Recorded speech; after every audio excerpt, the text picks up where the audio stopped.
देवे फक्त शोधता आला पाहिजे म्हणून देव नटला नाना परी बरोनी उरला चराचरी. प्रत्येकाच्या हृदयामध्ये देवी फक्त शोधण्याचा प्रयत्न करा. संतांची संगत करा, दुसरं काही करू नका. चांगल्या लोकांमध्ये बसा, चांगल्या लोकांमध्ये उठा. आपण गावामध्ये जातो, आता गावामध्ये सकाळी सकाळी गेल्यानंतर आपण कोणामध्ये बसतो, कोणामध्ये उठतो हे सुद्धा फार महत्वाचं आहे. नाही तर लोकांचं आपल्यावर निरीक्षण असतं, हे कुठं बसतो कुठं उठतो.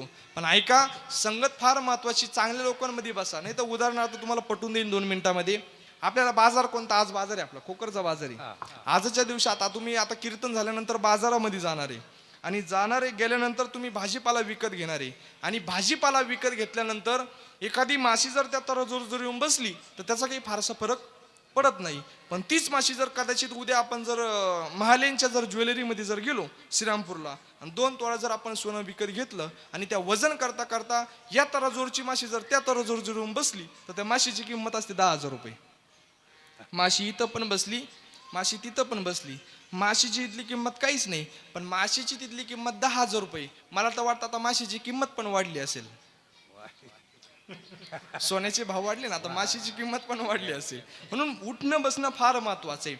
जीवनामध्ये संगत फार महत्वाची. या गर्दीचा, या लोकांचा अजिबात विचार करू नका. या लोकांचा असे जोपर्यंत आपली गरज असती तोपर्यंत आपल्या पुढं पुढं केलं जातं, पण एकदा का आपली गरज संपली मग आपली निंदेची खिरापत लोक घरोघरी वाटायला सुरुवात करतात. इतकं अवघड आहे. तुम्ही बघा, हे आपण नेवासा रोडनी जातो, पुनदगाव फाट्यावरती असे पेरूवाले बसेल असतात महाराज रोडच्या कडानी, बोरावाले पेरूवाले. बरं, पेरू जर विकत घ्यायला थांबलो आपण तर लोक थांबतात तिथं आणि विचारतात गोड आहे का. तो बिचारा म्हणतो हा गोड आहे, पण घेतल्यानंतर हे लोक काय करतात, कापतात आणि त्याला मीठ मिरची लावून खातात.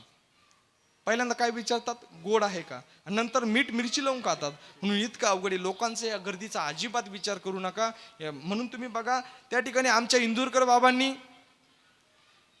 31 वर्षाले समाज सुधारवण्याचं काम केलं.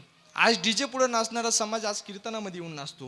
हे उपकार जर कोणाचे असेल तर ते इंदुरकर बाबाचे उपकार आहे. आणि त्याच इंदुरकर बाबाला आज लोक ट्रोल करतात, त्रास देत आहेत. म्हणून चांगल्या माणसाला कधी पण त्रास होतो. माझ्या माऊलींनी, माझ्या तुकोबरायांनी, माझ्या नातरायांनी लोकांचं चांगलंच केलं, पण तरी सुद्धा त्यांना लोकांनी त्रासच दिला महाराज. इतिहास सुद्धा साक्षी आहे. म्हणून चांगल्या माणसाला कधी पण त्रासच होतो. या लोकांचा, या गर्दीचा अजिबात विचार करू नका. नाही तर लोक आपल्या 13वेला जरी आले तरी म्हणतील मठ्ठा ठेवला पाहिजे होता, लय ऊन होतं.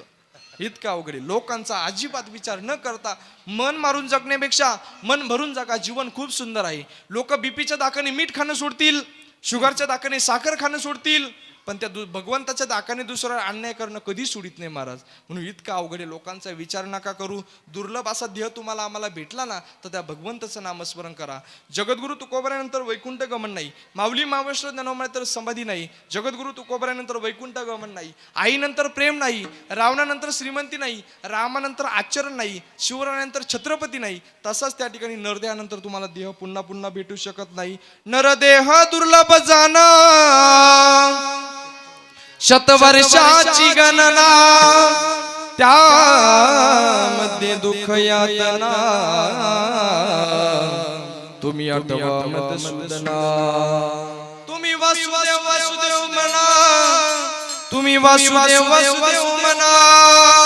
तुम्ही शिवप्रसाद साऊंड साठी एकदा जोरदार टाळ्या वाजवा. अगदी सुंदर बाबांनी साऊंड लावला, अगदी मनापासून धन्यवाद.